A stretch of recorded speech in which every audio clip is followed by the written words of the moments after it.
Dear friends, welcome to my channel of Vedic Energy.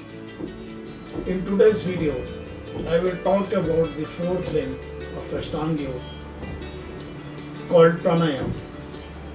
I have been practicing Pranayam for more than 35 years. Pranayam is the most preferred practice of yoga, especially amongst the practitioners of meditative practices. The yogic philosophy says that the human framework consists of 5 segments, each called Kosh. These are Anandamaya Kosh, Manomaya Kosh, Pranmaya Kosh, Vijnanmaya Kosh, and Anandamaya Kosh. Several videos and books have explained Kosh in details, which you can read and watch. I will not speak much about this because this is not the purpose of this video. Out of these 5 segments, Pranayam is supposed to work at the level of Pranmaya Kosh, which is the vital energy. Very briefly, I will speak on Pranmaya Kosh. It has 5 segments. First is Pran, which governs the thoracic area between the larynx and the top of the diaphragm. It is associated with heart and the organs of respiration, together with the muscles and nerves. Second is Apan, which governs the abdomen below the navel till the anus region.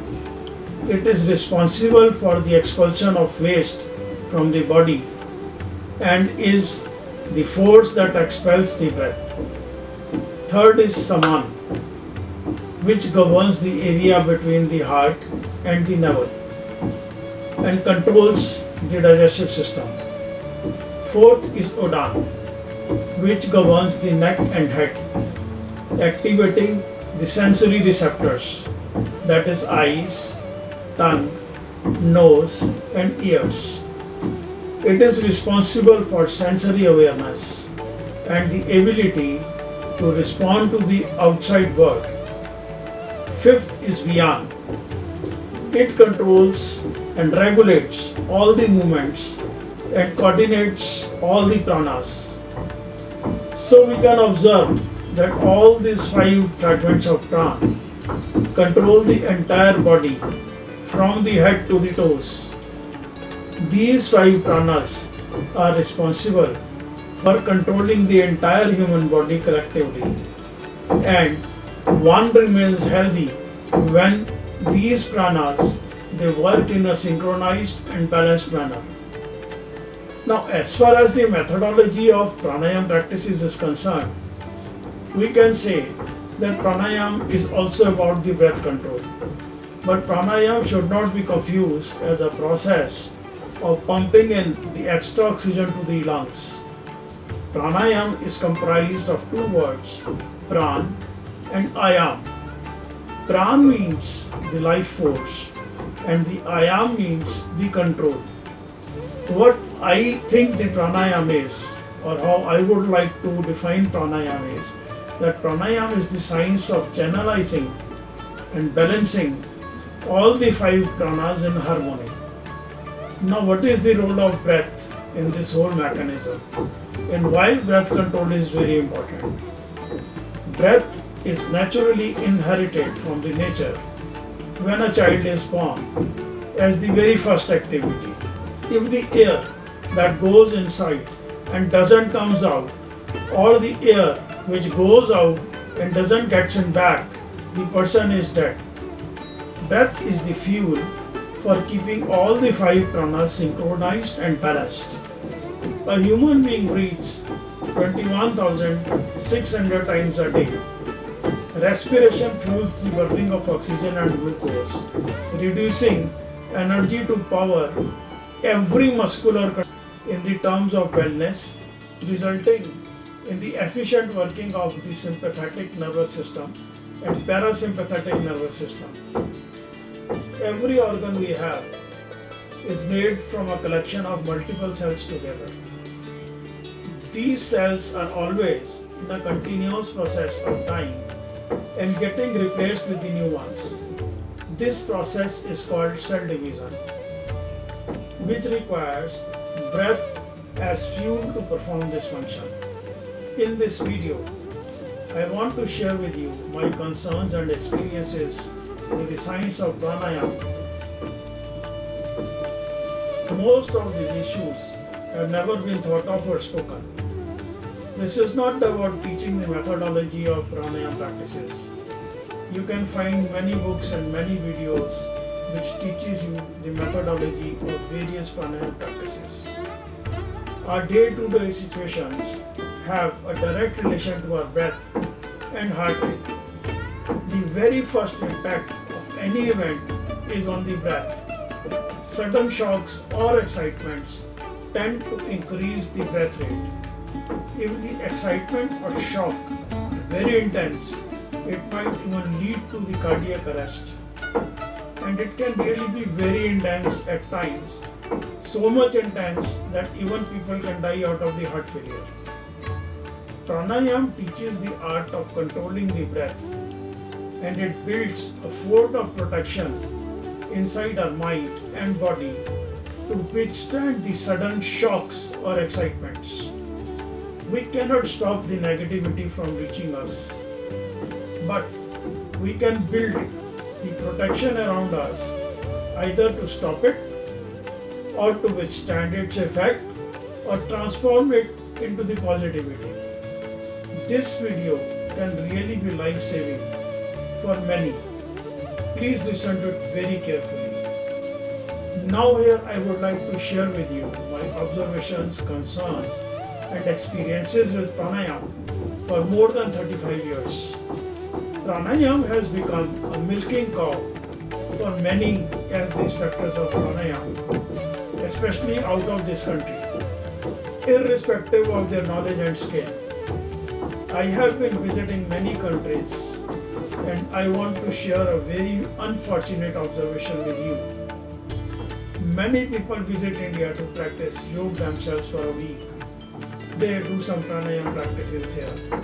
Some institutions, they give them certificate of participation, and some even give them the certificates of them being the teachers. When they return to their countries, they open the yoga centers and become the yoga instructors and start teaching pranayam without having even the basic knowledge of this subject. I have visited many yoga centers where untrained instructors are playing with the lives of people, making them irreversibly sick and damaging their health. Unfortunately, there is no mechanism to check, stop and update them with the right methodology. It is not that all the yoga centers are such. I also happen to meet exceptionally good instructors as well, for whom I have a great respect. The books, the teachers, the videos you watch will quantify your pranayam practice in the terms of duration and pace. But friends, remember, there is no uniform system of performing any of the pranayam practices.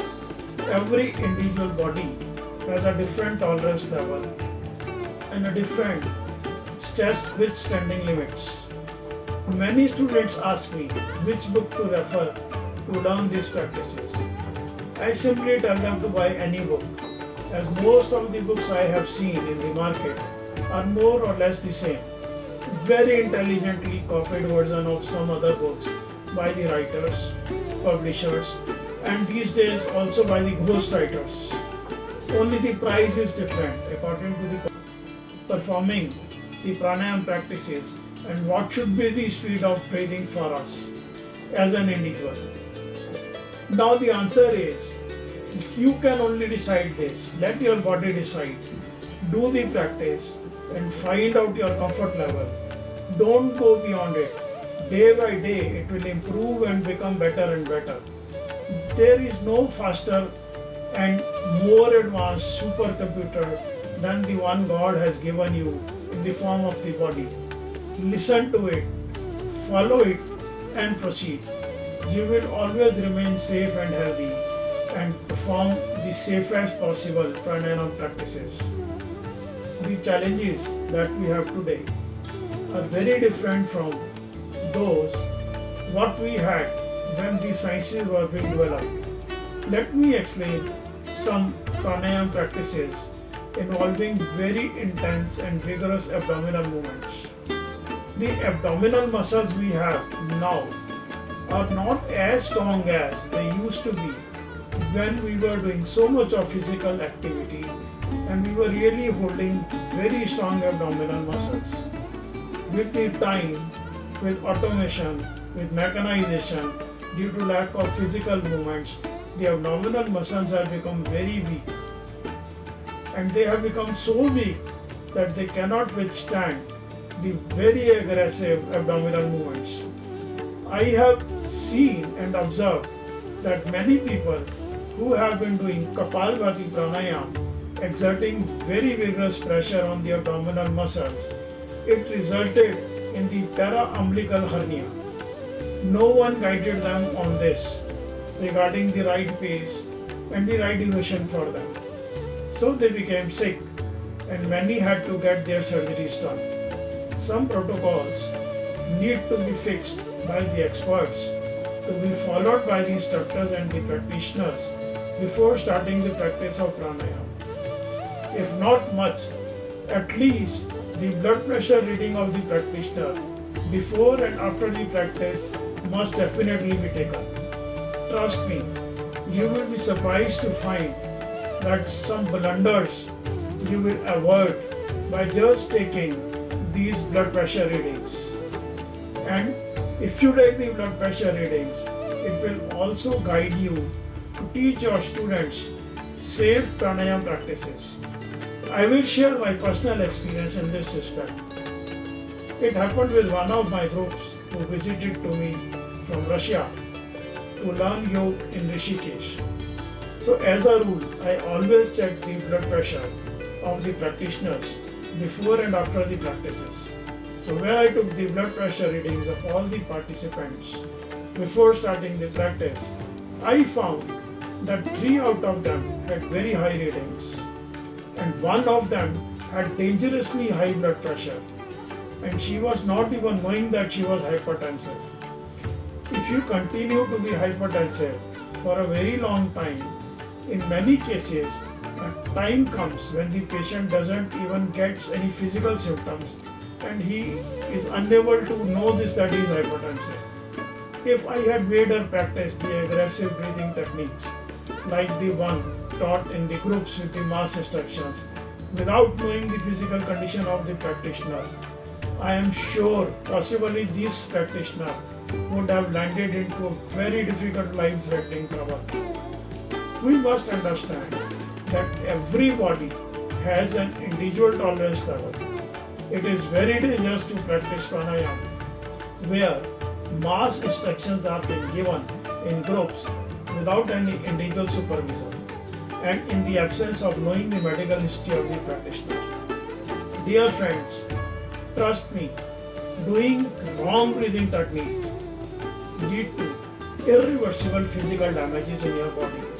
The most unfortunate part about these ancient sciences is the lack of willingness to do the research and to update these sciences according to the current circumstances, which are very different than those which were prevalent when these sciences would have possibly been designed. There is so much to be done in the field of pranayam in terms of research. I have met many people who hold PhD in yoga from various universities, but hardly I found anyone who has done anything new or useful for these sciences.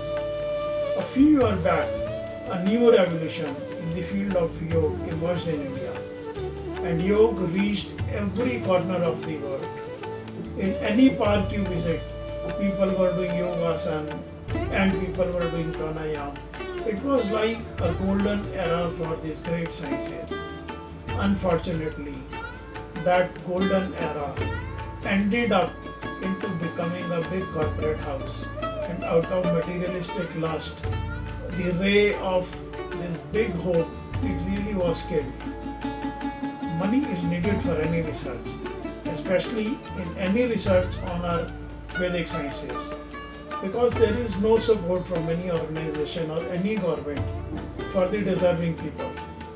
The money goes to the universities where many people get PhD. How much they have researched and what is their contribution for the cause of these ancient sciences, I don't want to comment on this. Some exceptionally dedicated and intelligent people have done great researches in these sciences, and that too on their own, but their access to the masses is limited. Moreover, nowadays people want a shot in their arms and don't want to get the results by doing some efforts. So I really think even there are not many takers of these great researches. So that is why the efforts being done by these great people are also getting wasted. With the current technological advancements and social environment, we are sitting on a time bomb where many jobs will go away because of the artificial intelligence. Artificial intelligence has its own merits and demerits. Lethargy is increasing. Day by day our lives are becoming so lethargic and we barely do any physical movements. Even previously we used to at least go for buying the groceries. These groceries also these days you can order online and they will get delivered at your doorstep. So even this much physical labor you are not doing. And we have no time for others, no time for the relations. The excessive use of mobile phones have damaged relationships and mutual affection. So you just imagine what physical, mental and emotional challenges our next generations are going to face. How much these sciences like pranayam are needed to handle such situations. So friends, I finish my video with a request that sciences like pranayam given to us as a blessing by our ancient seers for the welfare of the humanity, we really should collectively save them. Let's all together with open minds, ignoring the religion, color, creed, caste or geographical boundaries, work together for the revival of these sciences, do collective research, and participants from all the areas of expertise like medical doctors, sportspersons, spiritual teachers, statisticians and corporate sector, everyone needs to contribute with their part of their expertise. It has to be done very fast for the sake of our upcoming generations if we really want them to stay healthy with the natural means rather than using the antidepressants and other such means. There is a very serious need to revalidate all our ancient sciences which has now become very easy with the help of the available modern facilities we have. I wish the world becomes a place of health, wealth, love and peace. Friends, thanks for watching my video. Please think on whatever I have said in this video. Thank you so much. Stay blessed, stay happy, stay healthy. Thank you so much.